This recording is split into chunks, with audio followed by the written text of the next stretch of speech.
Hey guys, it's your girl Crystal Nicole, and I'm back with another video. And here are 8 things that you should know before moving to Bahrain, which, if you didn't know, is in the Middle East. Number 1 is transportation. So, transportation out here is Uber. It's pretty much Uber. Uber and taxis are the main transportation if you don't have a car. And I don't have a car.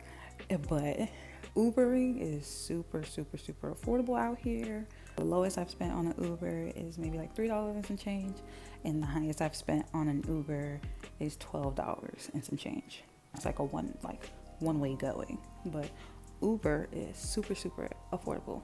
Paying $3 for Uber in America would never happen, okay?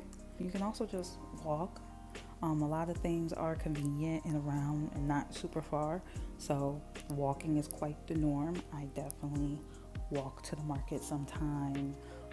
There's a Asian market I walk to a couple blocks away. Like, walking is extremely normal. And next up, we have food delivery.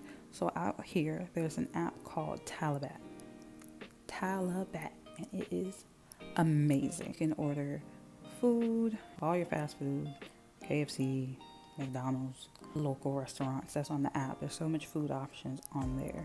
But you can also order groceries, you can order medicine from the pharmacy, you can order electronics. So like if you want to order an air fryer and have it sent to your house, you can do that. Anything you need, you can order off Talabat and have it delivered right to your house. And that is absolutely amazing. I love it. And the delivery fees are really super affordable, only a couple bucks, way cheaper than the delivery fees for like Uber Eats or DoorDash. So yeah, that app is a must if you live out in the Middle East. Now, while we're on the topic of food, number 3 is food costs. So it's like good, but it's also like not good. So if you want any like name brand stuff or anything that's like imported from the States, it's high. It's super expensive. It's not cheap. You want a bag of Cheetos, you want some Oreo cookies, whatever, that's gonna be high. That's gonna be high.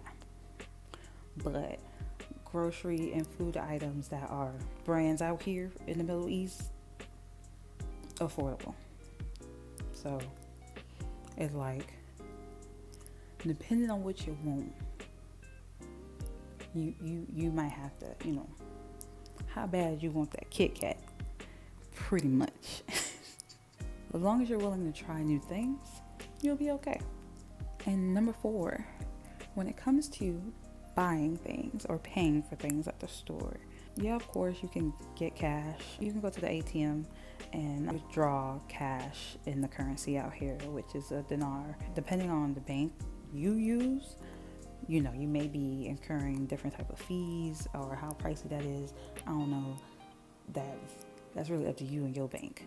But I mean, everywhere out here takes Apple Pay, and you're able to pay with your digital wallet or your card. You can do tap, so paying for things has not been an issue. And just Apple Pay everything. So I also love my bank that I use. So I found this bank that's called Revolt, and it's absolutely great. I just think it's a great bank in general, but definitely if you're a digital nomad like myself, it's great because you don't have all those fees. Like you don't have fees. Because at first when I moved out here, I was using Chase. Yeah, I had to stop that. Every purchase I made, there was a fee to it, and the fees was adding up. Luckily, I also had my Revolt bank already when I did move out here, so yeah, I just used that account because I don't get any fees. So it's just like it's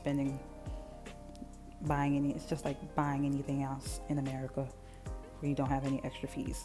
Definitely check them out. I will link them below. I highly recommend that bank. Number 5 is communicating with the locals. I've gotten asked, is it hard to speak to them? No, they speak English out here as well, of course, Arabic, but they're taught both languages in their schools. So I have not had a single issue as far as communicating with anybody.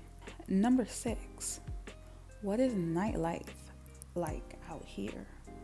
Or is there even one? Absolutely. They turn up. Oh, they turn up. They go out. They go out. That weekend hit. Throughout the week it's pretty steady, but definitely the weekend, they're outside, okay? The clubs out here are really nice. They be packed. They play regular music in the clubs. They play hip hop, R&B. They be playing reggae. They be playing Afro beats. They pay all. Clubs be jumping.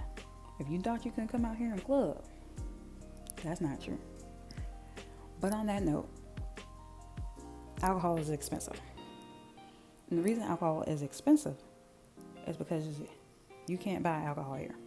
You can only get alcohol at the clubs or at the lounges that are licensed to sell alcohol. So there's no way for you to go buy a bottle. It ain't gonna happen. What I do is buy it at the airport. You're gonna have to buy it at the airport. If you do not buy a bottle at the airport and you like to partake in a beverage every now and again like I do, your only option will be to go to the clubs or the lounges that sell alcohol. Number 7, what is the cost of living like out here? Better than America, duh. That's why I moved out here. It's affordable. You can actually live. I know, crazy. Comfortably, beautifully. As long as you have income, and I'm not talking about crazy income at that. I'm not talking about you gotta be making 6 figures. As long as you have at least $2,000 a month coming in, you're golden. I live in a 2-bedroom, 2.5 bath, high-rise apartment with water and electricity including, and housekeeping twice a week. $1,200. You heard that right. $1,200.